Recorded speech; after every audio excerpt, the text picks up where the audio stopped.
The world is like a ride at an amusement park, and when you choose to go on it, you think it's real, because that's how powerful our minds are.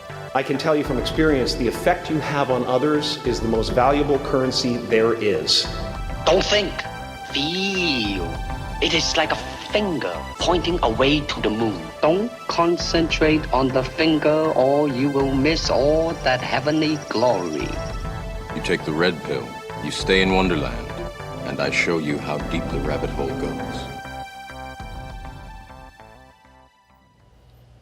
Welcome to Digital Communion, everyone. My name's Thomas, and I'm joined, as per usual, by the charming and handsome Nick Grigoriadis. Welcome. Hello, Nick. Thanks for sitting in with me again for one of these long-distance conversations. We'll be together soon, Thomas. We'll be together soon. Oh, that's right. That's right. The next time you see this episode, you'll actually be able to watch Nick and I sitting in the same room or outside or walking along the beach, hand in hand. Maybe not. It will be a showstopper, I promise. So, Nick, today I've been thinking quite a bit about investment and funding startups, since it's something I'm going to have to be dealing with eventually. And traditionally, I've shied away quite a bit from what you might call, quote-unquote, networking events, because I feel like it's a little bit phony and insincere, and probably I'm not necessarily great at it, which I think most people, their biggest complaints about networking is just don't feel like they're good at it. But I also, it just feels very strange to come up and ask someone for information that will ultimately lead to your benefit in some way. You know what I mean? Mm-hmm. It always sort of felt a little bit smarmy, but I also realized that that's kind of the game. And if you want to make something happen in a big way, you realize you can't do it by yourself, and maybe you ought to play by these rules. So that's a long-winded introduction to a question, which is, have you ever had to raise money to fund a project? And in a personal way, I don't mean with a Kickstarter campaign. Have you ever had to create the relationships necessary to move a project forward? And could you talk a little bit about it?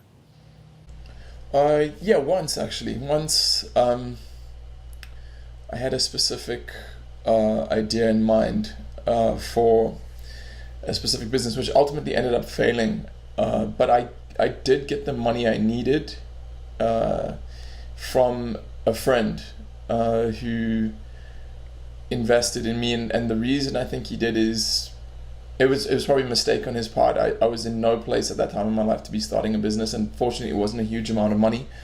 I think even he did do the due diligence, and he probably came up with figures that made him think twice, but he believed in me, and he was a good friend, and he invested in me. It's actually something that still haunts me to this day. The guy was super cool about it though in the end, fortunately. And I mean, where I'm at in my life now is I just can't be fake. Like I've been fake previously to try to get something out of people, and I've watched someone I used to work quite closely with. He based his whole system on you know that book Pimp by Iceberg Slim?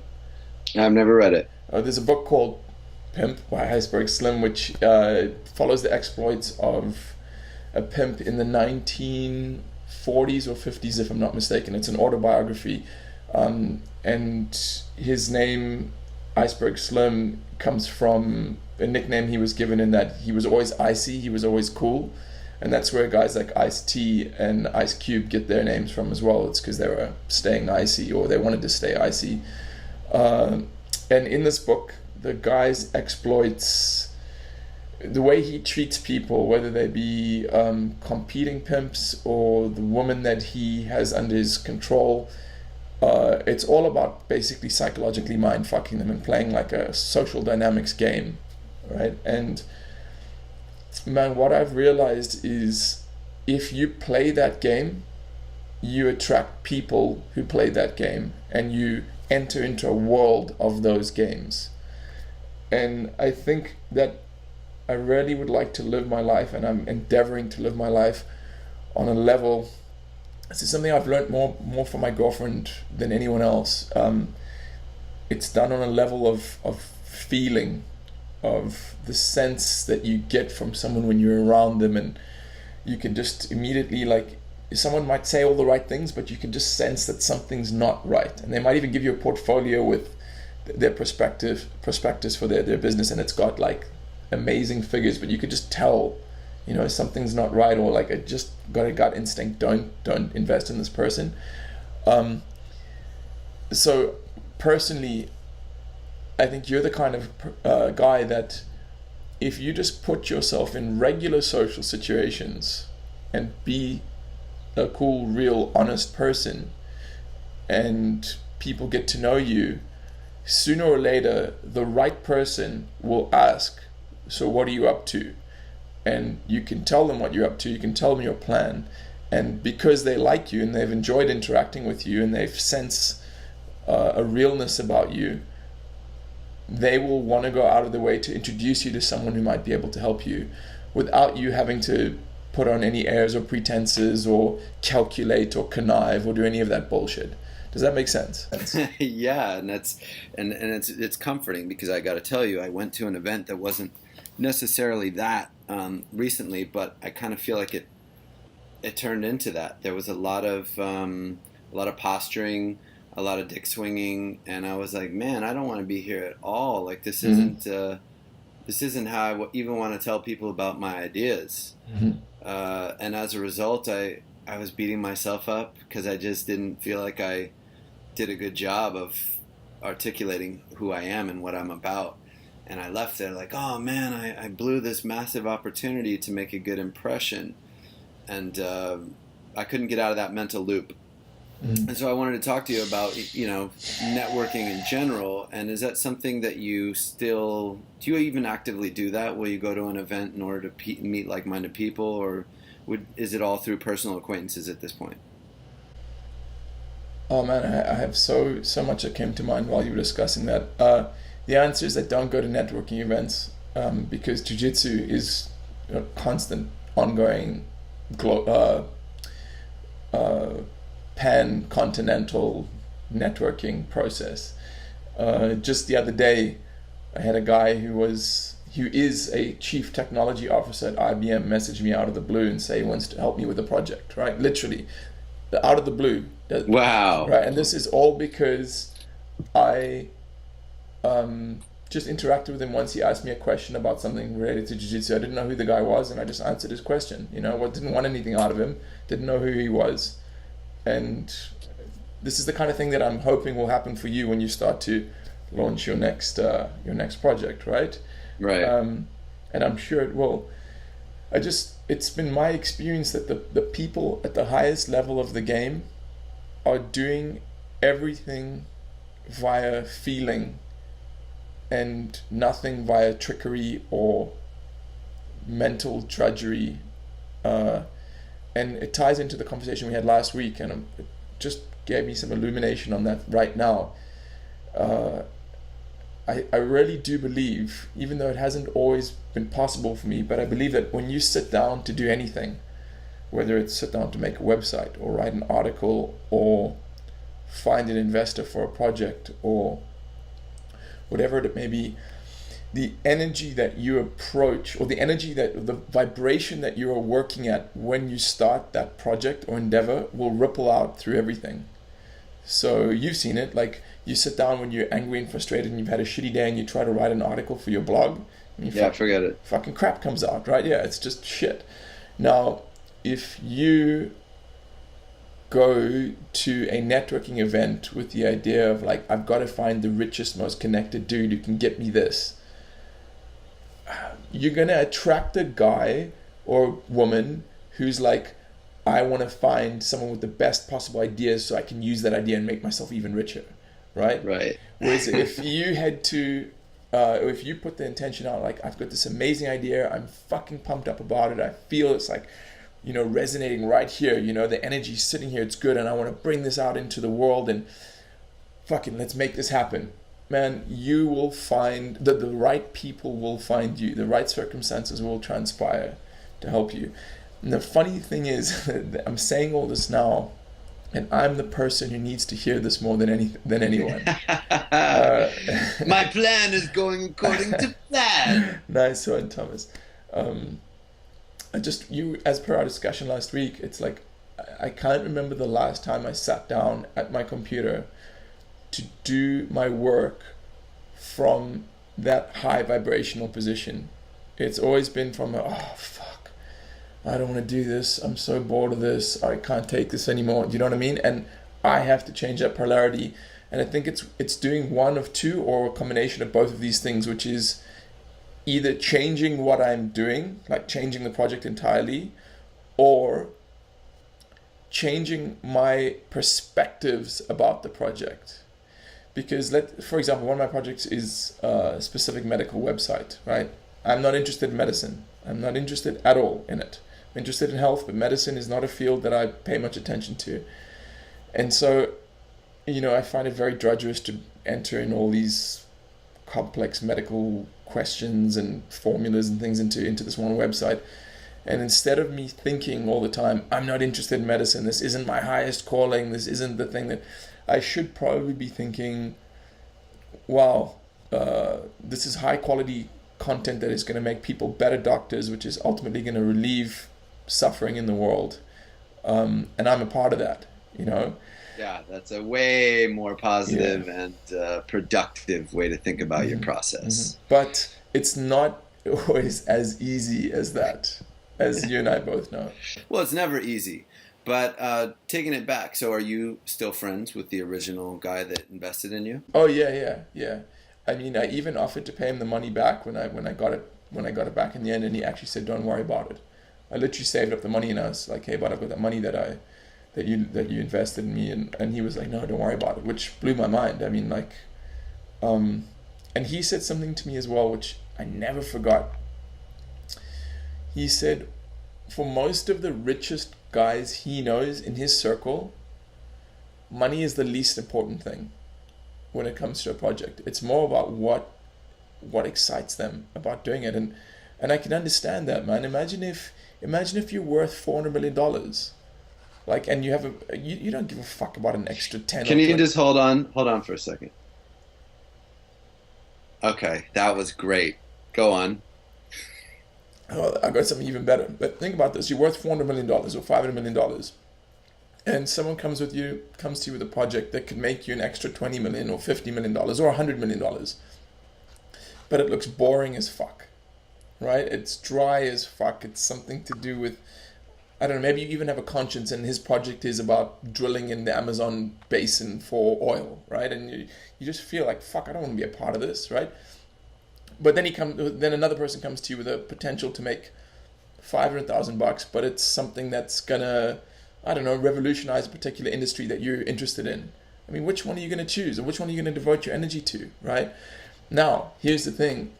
Imagine if you aren't the billionaire or the multimillionaire, but your mind is strong enough that you can act as if you are one and approach everything, every potential opportunity and project in your life as if you were. It would not surprise me at all if you would suddenly become that person in a few years. You become rich and wealthy because you're acting the way they act, right? So ultimately you're going to manifest what they manifest. What are your thoughts on that? That's great, man. That's very inspiring. You lit me up just now. I hope everyone else who just heard that is as well. Imagine yourself as the person who is that carefree with their energy, or they choose to put their energy into things they really care about or believe in. Yeah. That's hearkening back to what we discussed before. And that's why I'm so fired up now. It took a long time for me to turn the page on, well, if I do this other thing that I'm focused on now, does that mean I can't be this guy that I thought I was before? Mm-hmm. Mm-hmm.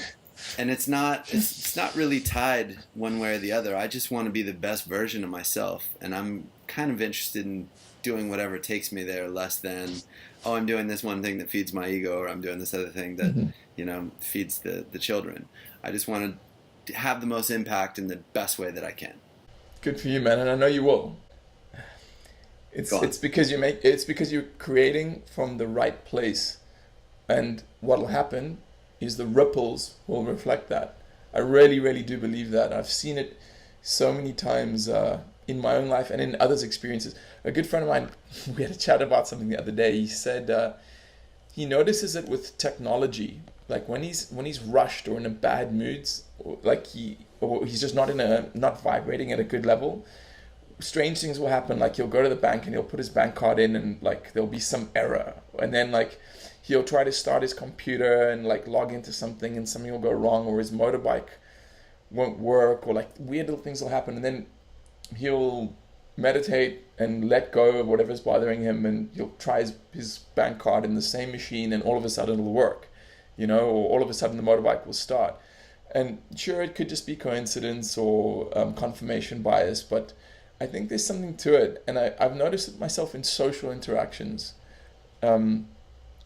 If I go out into the world feeling shit and like angry about something, it just perpetuates, like I'll pass someone in the supermarket and they'll be in my way and I'll be like, what the fuck are you doing in the middle of the aisle with your cart like that? Like, I've got things to do, I'm busy, and then whereas the usual Nick would have just been like, yeah, bro, I'm just present and like digging life and things are cool, and I'm just whatever, it's good to be alive.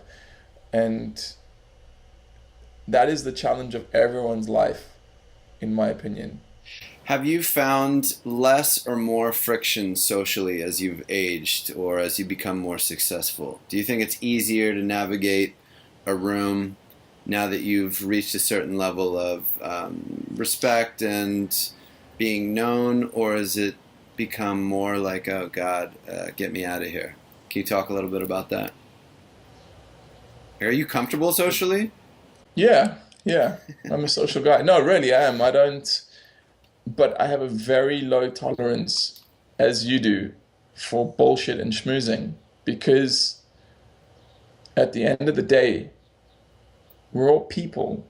We all have had points where we're like fucking vomiting in the street, or like vulnerable, or crying for your mom or whatever. We've all like, and when people, it's been my experience and I do it myself. Fuck, dude, I do it myself. When you walk into a situation like that, you put on a mask and a persona. You put your best foot forwards, and you're like, I'm X person who's achieved Y results. We call it sending your representative. Exactly. Putting on your mask. And man, I want to get to who the person is in front of me, not beyond that.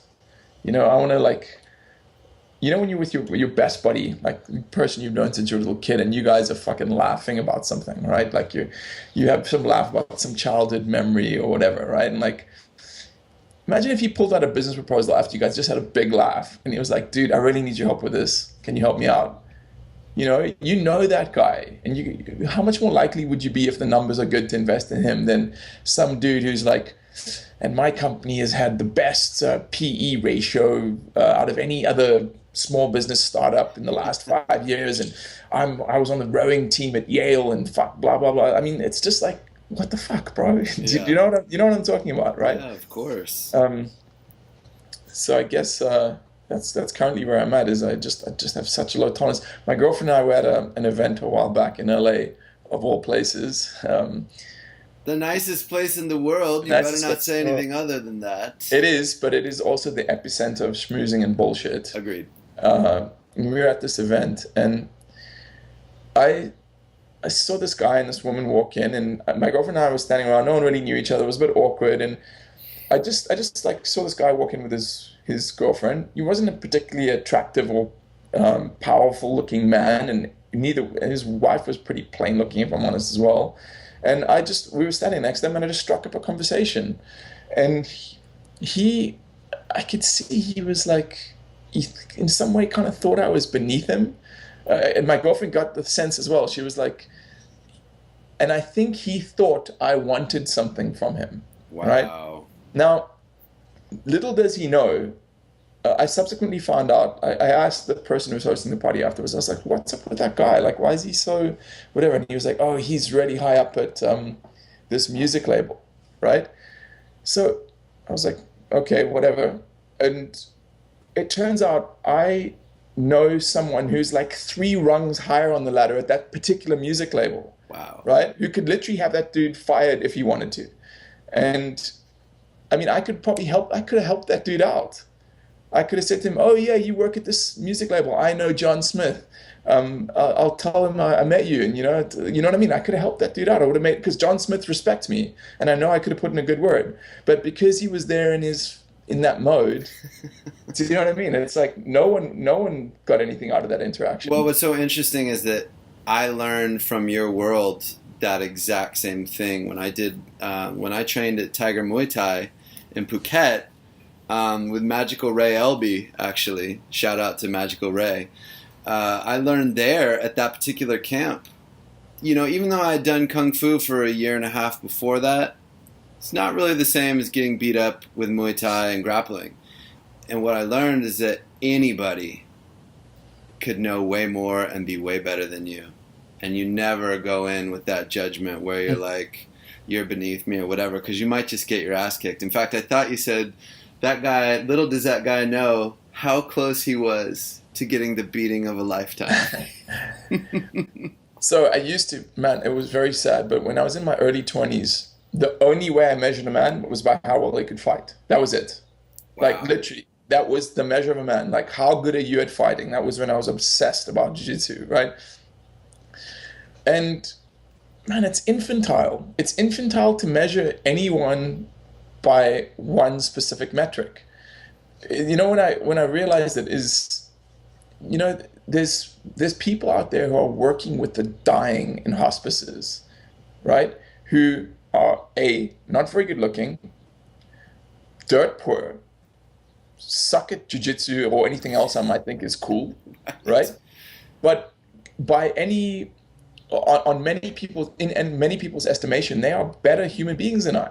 Right, so you can't I really want to get to the point where I don't. It's hard because I was going to say I wanted to get to the point where I don't make judgments on people based on their achievements, but it's hard because very often, not always, very often there's a correlation between the quality of a person and their performances and achievements in life. Sure. Right. Sure. And so it's kind of a stereotype you can use to kind of, you know, not have to think too hard when you associate with people. But I'd like to try to get out of that as much as possible. I think that the wisest thing that was said today was your comment about not judging anyone based on a single metric. If we could all do that, man, the world would be a lot better. But instead, we're worried about if they're fat, skinny, good looking, ugly, smart, stupid, can achieve and succeed by what we think that is. And you're right. Hopefully we can all get a little bit better at that. And I don't know, be a little bit closer and a little more understanding. The fabric it's complete right now. Everything's touching. People pretend there are gaps all over the place, but it's all touching. Mm-hmm. Did you ever watch a movie called Kingdom of Heaven with Orlando Bloom? No. It's about the Crusades. I watched it many years ago. I don't remember much of it except for one thing. There was this old king who always wore a mask. He was literally masked the entire film. But he was the wisest character in the film by far. And the protagonist would always go to him for advice, and everything pivoted on this man's advice and his guidance. And at the end of towards the end of the film, he dies, and his mask is removed, and he's a leper, and his face is just totally scarred and disfigured. And fuck, bro, that cut me right to my heart, dude, like straight through. I fucking tear up when I think about it sometimes, because I just realized, like, what the world values. Just look at what our world values, dude. Turn on TV. It's youth, beauty, and money. Yeah. Right? And skill at hitting and kicking balls. Right? That's what it is, bro. That's what it is. Yeah. You don't want, and I don't know, man. I just think I was trapped a long time in that. I would value people by like how much money they had, or how good looking they were, or how good they were at jiu-jitsu. And I've realized it's not always the smartest thing to do, right? there's many other ways to value an individual. Well, of course you've realized that, and that is the legacy of all the work that you put out in the world since then, which is looking at things. Actually, the greater percentage of reality is probably what we can't even perceive, while we're awake with our eyes open. So I think you're tapping into much more of that in your evolution as a human being, and we can all thank you for that. I just wish you were an ugly dude so I could prove my point. Why do you have to go and ruin this by being so goddamn handsome? They call me Captain Split Pea Soup, ladies and gentlemen, at least today. Thank you guys for listening to another episode of Therapy for Me, also known as Digital Communion.